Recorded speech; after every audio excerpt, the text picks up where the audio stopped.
뉴스킹 박준입니다. 4부 시작합니다. 서희초 사건에 의해서 최근 교사들의 비극적 사건이 잇따라 발생하고 있는데요. 하지만 교육활동 보호관련법 제정은 속도를 내지 못하고 있는 상황입니다. 교사 노조연맹 황수진 정책실장과 관련해서 이야기 나눠보겠습니다. 나와 계십니까, 실장님? 네, 안녕하세요. 네. 자, 먼저 이 교사들 참 안타깝게 세상을 등지고 있는 이 사건들이 많이 일어나고 있는데 현장 분위기 얘기 좀 듣고 싶습니다. 어떻습니까? 일단 서희초 선생님 사식 교재까지 8차례 집회가 있었습니다. 예. 아직 서희초 선생님 진상규명도 되지 않은 상황에서 서울과 용인 고교 선생님 또 군산 대전까지 연이은 선생님들이 안타까운 사망 소식이 있어서 선생님들은 너무 참담함이 참을 길이 없고 또 이렇게까지 했는데도 뭔가 안 되는 건가라는 무기력함까지 느끼시는 것도 분들도 있으신 것 같아요. 네. 근데 또 한편으로는 더 많은 희생자가 발생하지 않도록 빨리 교육 현장을 바꾸자라는 의지로 버티시는 분들이 많이 계십니다. 자, 뭐 이번에 대전 초등학교 교사 사망 사건까지 지금 여러 사건들이 계속 일어나는데 이렇게 일어나는 가장 근본적인 원인은 뭐라고 보시는 겁니까? 사실 이게 하루 이틀 전에 갑자기 일어난 사건이 아니고 지난 10여 년 전부터 일어나기 시작했고 최근 6년간 이렇게 사망하신 선생님이 100여 명이 넘는 걸로 이제 나왔잖아요. 네. 골마 터져서 수면 위로 생각하고 있어요. 근데 이게 교권 침해 문제가 이렇게 심각해져 왔어서 중간에 그럼 아무 말도 안 했냐. 그러면 근데 2019년에도 교원지휘법을 개정했고 2022년에 초중중교육법도 개정을 하면서 이렇게 자꾸 개정 요구도 있었고 뭔가 대책 마련을 촉구했지만 그 소리가 너무도 전달이 안 되고 좀 변화가 지지부진해왔던 것들이 이제 여기까지 왔다는 거죠. 그만큼 그 교육부 안에 교사 없고 교육청 안에 교사 없다는 말들을 선생님이 하십니다. 그러니까 교육 현장에 대한 경험이라든지 뭐 국가교육과정에 대한 배경 지식이라든지 이런 것들이 없는 정치가나 행정가들이 교육법을 입법하거나 교육정책을 만들기 때문에 현장과 괴리되어 왔다는 게 1차적인 문제고요. 또 하나는 공교육을 경쟁력을 높인다는 취지에서 만들어졌던 여러 정책들이 학부모님들을 소비자로 만들어버렸어요. 그러다 보니까 교육을 소비하는 게 아니라 교사를 소비할 수 있고 마음에 안 들면 교체도 가능한 어떤 소비재로 인식 전환을 만들어 왔던 것도 큰 문제가 있거든요. 그래서 여기에 또 가속도를 붙인 게 이제 아동학대 처벌법이고 선생님들은 아동학대 처벌법하고 악성민원 세트가 교사 살해수단이다라고 부를 정도로 두려워하고 계십니다. 결과적으로 교육활동을 온전히 할 수 있는 교사들의 교육수단을 하나둘씩 뺏어갔는데 반해서 공격할 수 있는 수단이 늘어난 것이 그리고 또 그것을 선생님들이 혼자서 개인적으로 버티고 참아서 온 것이 이런 희생이 이제 한계에 달하였다고 볼 수가 있을 것 같습니다. 자, 지금 좀 전에 말씀드린 그 대전 초등학교 초등교사 사망 사건 여기에 대해서 혹시 제보를 좀 받거나 들으신 바가 있습니까? 이게 악성민원, 학부모의 악성민원이 원인이 된 사례라고 지금 알려져 있는데 혹시 아는 바가 있을까요?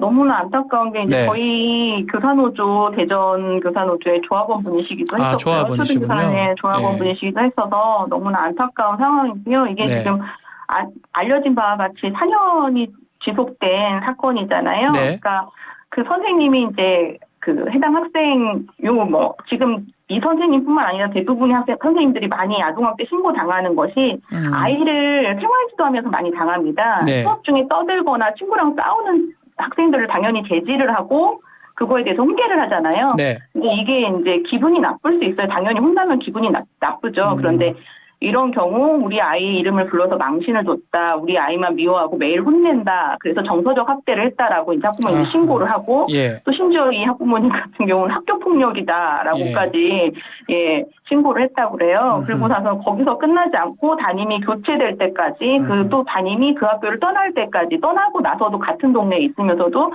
계속적으로 이제 요즘에는 동네 커뮤니티 같은 것들도 많잖아요. 그런데 이제 계속 거론하고 하면서 선생님들 지속적으로 괴롭혀 왔던 것이고 이게 이제 해결이 되지 않는 상황에서 선생님이 이렇게 안타까운 상황에 들어가신 것 같습니다. 이분이 이제 24년 차 교사분이라고 하시던데 결국 좀 지속적으로 괴롭힘을 당했다 이렇게 봐야 되는 겁니까? 그렇죠. 그 정도 경력이시면 저도 이제 20년 차가 넘었는데 웬만한 성취 풍파를 다 겪으셨을 거예요. 그래서 이만큼 버티신 것도 사실은 대단하신 상황이신 건데 네. 그만큼 더 이상 갈 곳이 없다라고 막다른 곳에 몰리셨지 않았을까 너무 이렇게 안타깝습니다. 더 일찍 알고 보호해 드렸어야 된다라는 생각을 하고 있습니다. 자, 안타까운 소식 더 이상 이어지지 않기를 바라는데 또 삼가 네. 고인의 명복을 빌겠습니다. 자, 근데 이런 어떤 신고, 네. 고소 이런 것들이 실제 현장에서 많이 이루어지고 있는 겁니까? 아동학대. 네. 지금도 사실 이렇게 언론에서 많이 보도가 되고 그러면 줄어들 것 같잖아요. 예. 조심하시고 지금도 연이어 이어지고 제보가 들어오고 있어요. 저희 계속적으로. 네. 그러니까 예. 이게 오히려 더 알려진 방향도 있는 것 같아요. 이렇게 하면 선생님들을 괴롭힐 수 있겠구나. 그러니까 선생님들이 더 그래서 위기의식을 느끼시는 거예요. 이미 우리를 괴롭힐 수 있는 방법은 너무나 잘 알려져 있는데 네.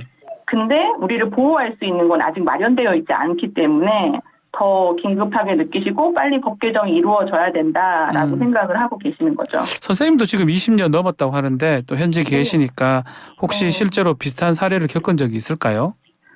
저는 아동학대 신고까지는 아닌데 네, 민원이 있었군요. 죽여버리겠다 이런 협박들은 수시로 많이 당했고요. 아하.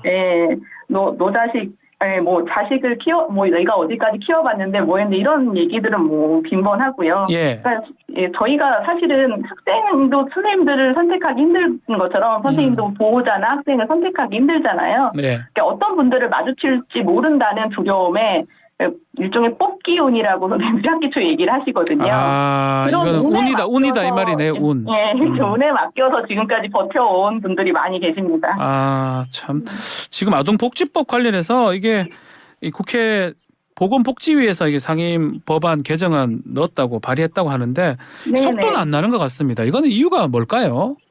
일단은 발의 자체가 지금 처음 된 거예요. 예. 그 전까지는 아동복지법을 건드릴 수 있다는 생각 자체를 저희도 할 수가 없었던 게 너무나 이제 아동학대가 심각한 사회 문제였잖아요. 네. 아이들이 많이 죽어나갔고 사실 너무 슬픈 사건들이 많고 그거를 보호하기 위해서 만든 강력한 법이었기 때문에 함부로 건드리면 안 된다라는 약간 일종의 그런 게 있었는데 사실 여기에 대해서 국회에서도 조금 달라진 개념을 가지시기 시작한 것 같아요. 예. 당연히 심각한 가정 내 아동학대 사고들은 무시할 수 없지만 다만 이게 상황이 달라요. 가정은 이제 숨겨진 공간이고 그렇죠. 학교는 개방이 돼 있는 공간이란 말이에요.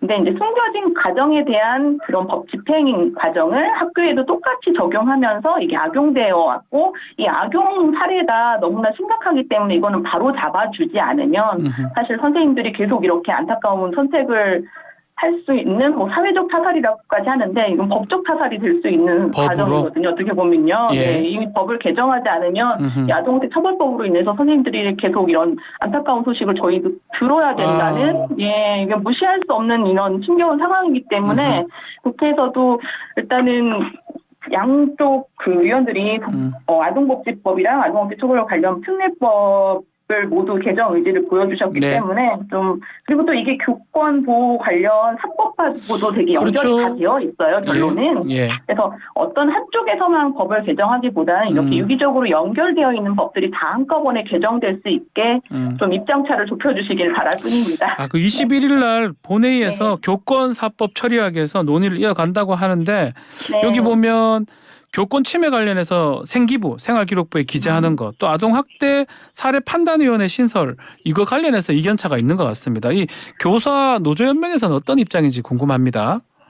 일단 저희는 논란의 여지가 있고 합의가 오래 걸리는 사안은 좀 더 신중하게 논의를 했으면 하고 합의가 된 사항을 먼저 통과시켜도 된다고 생각해요. 필요한 건 빨리 통과시켜라. 네, 그렇죠. 일단 생기부 기재 같은 경우는 지금 굳이 법에 넣지 않아도 기존의 학폭법에서도 생기부는 법에 들어가 있지 않고 생활기록부 작성 지침에 들어가 있어요. 이건 교육부에서 추진할 수 있는 사항이기도 해요. 만약에 이게 정말 필요하다면 그럴 수도 있겠고 또 하나는 생기부가 학폭에 기재되면서 각종 소송이 그냥 엄청나게 늘어났거든요. 근데 이 교권보호는 교사와 학생 간에 생겼던 문제란 말이에요. 그래서 선생님 말을 안 듣는 학생이라고 생기부에 기재가 되어 있다면 이거를 대학 입시 이건 치명적이거든요. 그렇죠. 당연히 소송 남발이 될 거고요. 끝까지 물고 늘어질 수 있어서 저희 선생님들은 좀 많이 부작용을 우려하고 계세요.